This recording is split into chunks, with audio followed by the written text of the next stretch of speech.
I'm Olive, 35 years old.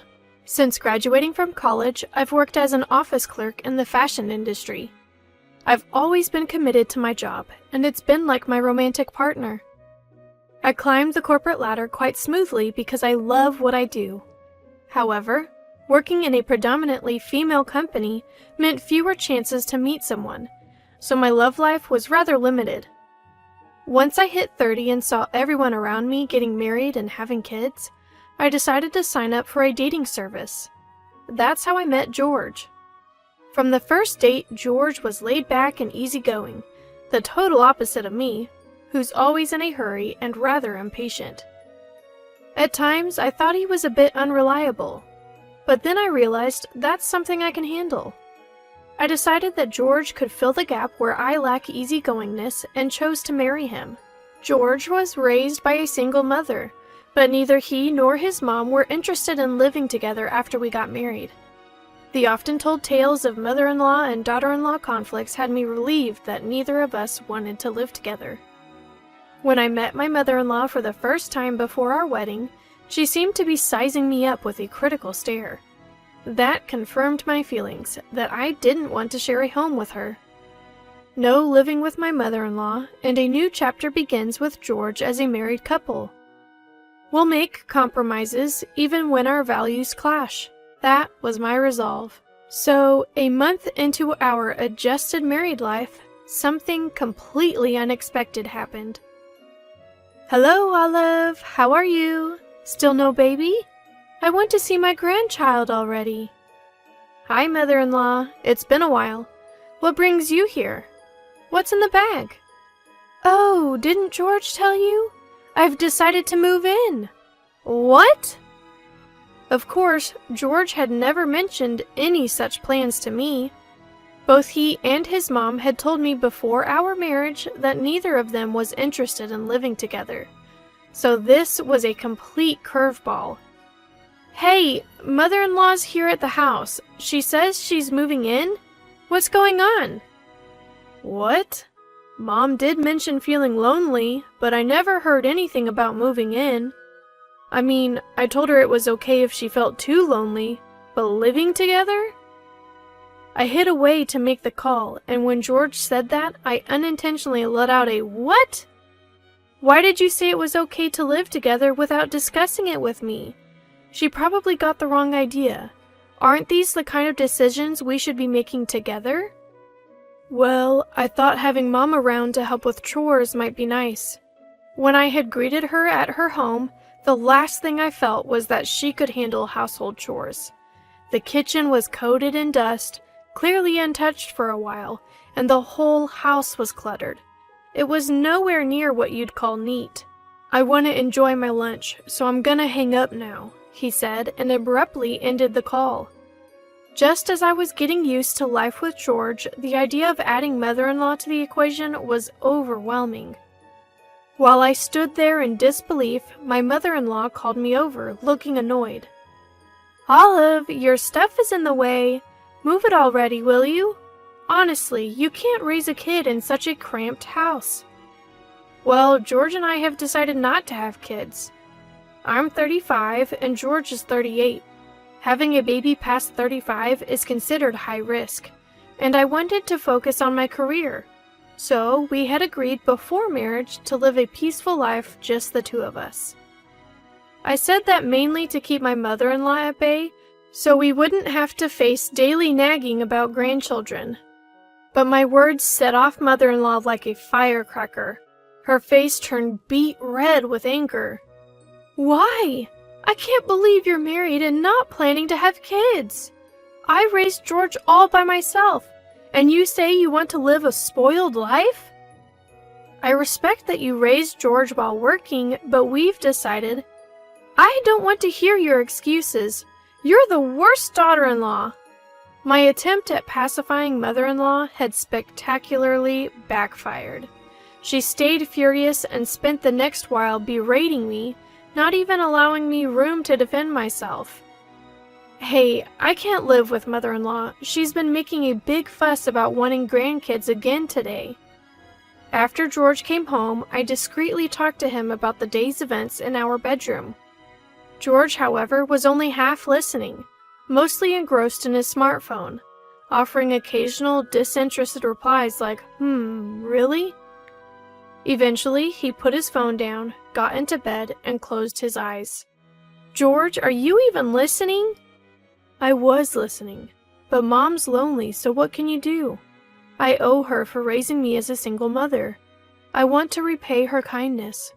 So, Olive, you'll have to put up with it for a bit. My annoyance flared up at George, who, claiming he was tired from work, quickly drifted off to sleep.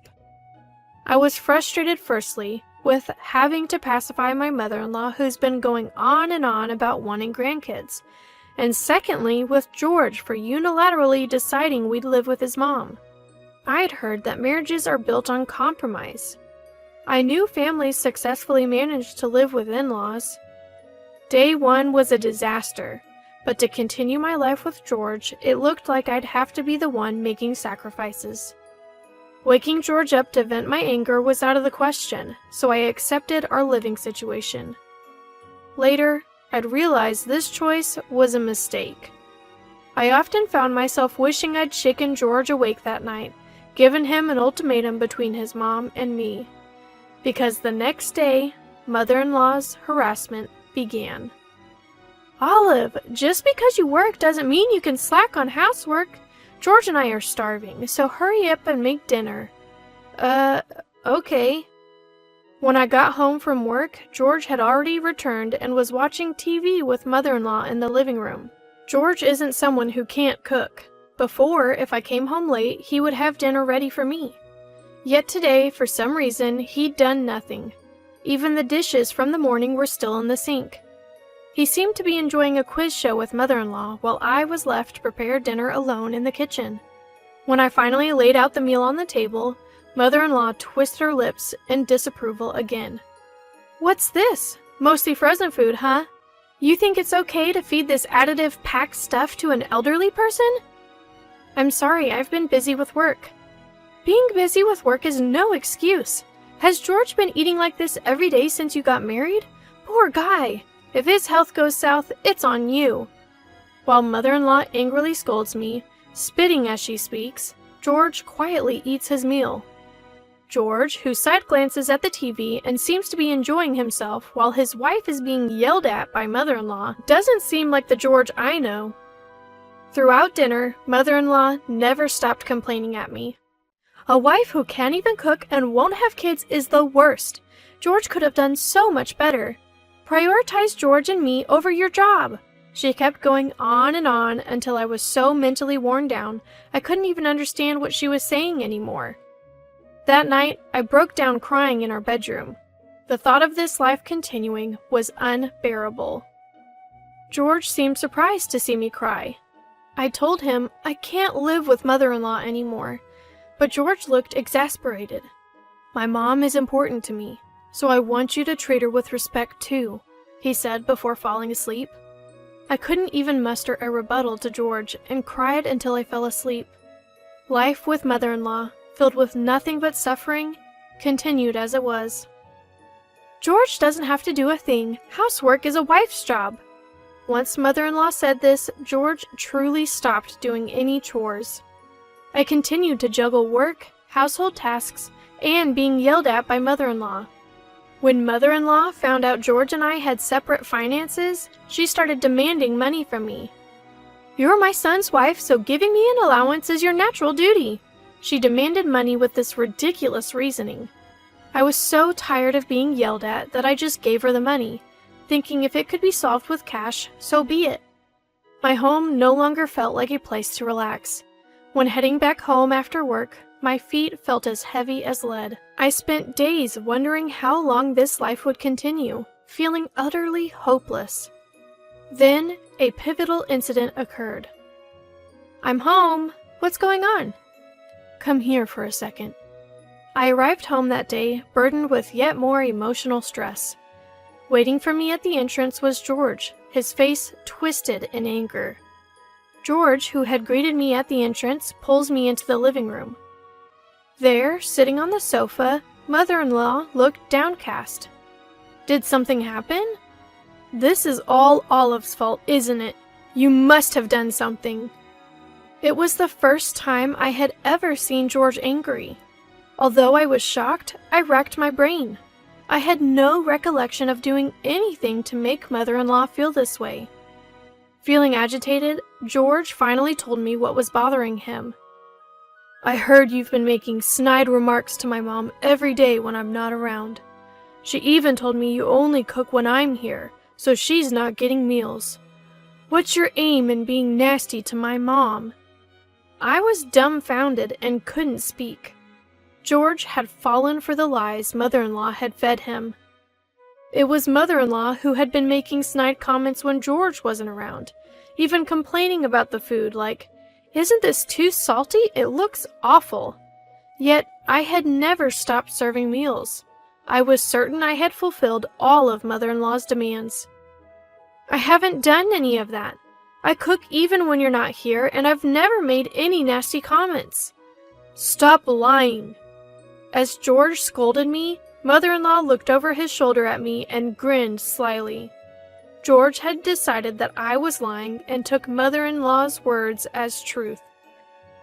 Looking at George like this made me feel like my head would explode. Maybe this is what people mean when they say they've woken up. As George continued to rage, he snapped at me. "Get out! Go back to your parents' home and reflect on yourself." Sure, I'll reflect. I really had to reflect. I had to reflect on why I had been wearing myself thin serving people like this. I quietly packed my things and left the house. When I got to my parents' house and explained the situation, they were shocked at my appearance. I hadn't realized it, but the stress from living with mother-in-law had caused me to lose a significant amount of weight. Holding me in her arms, my mom cried, "I wish I had never approved of this marriage." My dad said, "You don't ever have to go back." Luckily, my parents' home was a commutable distance to my job, so I took them up on their offer and started my life afresh at their house. Every now and then, I'd get an email from George checking in on me, but I left them all unread. As I worked hard and relaxed at my parents' home, I felt like I was breaking free from the brainwashing. I used to think that to keep my marriage to George, I had to endure whatever mother-in-law said.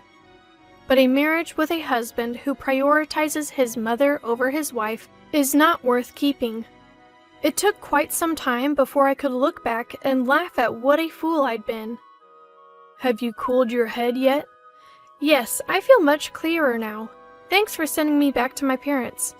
Months passed and I returned to the house where George and mother-in-law lived. George was waiting at the front door. I smiled and headed toward the living room. Mother-in-law was seated, glaring at me as I entered. "You're late! Being away this long is unacceptable for a wife. You owe George and me an apology for what you've done and for leaving this house unattended." Mother-in-law spoke loudly, and George agreed as he sat next to her. Without sitting down, I pulled out some documents from my bag. "I won't apologize. However, I don't want to make either of you uncomfortable anymore, so I've prepared this." Both George and mother-in-law's eyes widened when they saw the papers I placed on the table. The document was a pre-filled divorce application. Divorce? Hold on, Olive. I never thought about divorcing if you just apologized to my mom. Don't get it twisted. I'm the one who wants to divorce. I'm tired of being yelled at by mother-in-law every day and being treated like a maid. I thought I was doing it all for you, George, but it seems you care more about your mom than me. I don't see the need to value someone who doesn't value me. I realized that after clearing my head at my parents' house. I expected George to be shaken. However, I was surprised to see mother-in-law trembling as well. "Now, Olive, calm down. Divorcing is a hasty decision. Maybe I've been harsh on you, but it's not that I hate you. I just wanted you to become a respectable wife." "I don't want to become a respectable wife as you see it, so thanks, but no thanks. What's making you so nervous? Is it because you had a hard time without your free and limited housemaid for these few months?" Mother-in-law couldn't argue with my statement. The house I'd kept clean despite all of mother-in-law's criticisms was a mess after just a few months of my absence. Clearly, housekeeping wasn't mother-in-law's strong suit. I came here today to deliver the divorce papers. If you're not willing to agree to the divorce, I've decided to consult a lawyer. Please mail it back as soon as you've signed. Goodbye. I left George and mother-in-law, both looking pale and downcast, and walked out of the house. Finally saying what I needed to say, I felt refreshed as I headed back to my parents' home. Shortly after, George promptly mailed me the completed divorce papers. I easily got my divorce and returned to a life where work is my primary relationship. I'm truly happy living life on my own terms now. As for George and mother-in-law, they seem to be living quietly in their dust-filled home. When I told the matchmaker who had set us up about our divorce, I was shocked to hear that George had re-registered with the dating service. He's apparently looking for a new housekeeper, but given his age and divorce history, his search for a life partner isn't going well. I had resigned myself to staying single forever after the ordeal, but recently a younger colleague told me he's interested in dating with marriage in mind. I'm unsure what to respond, but the truth is, I'm growing fond of this adorable, puppy-like person. We're in the stage of going on dates, and I have a feeling I'll end up being swept off my feet by this colleague. Here's hoping this marriage works out better than the last.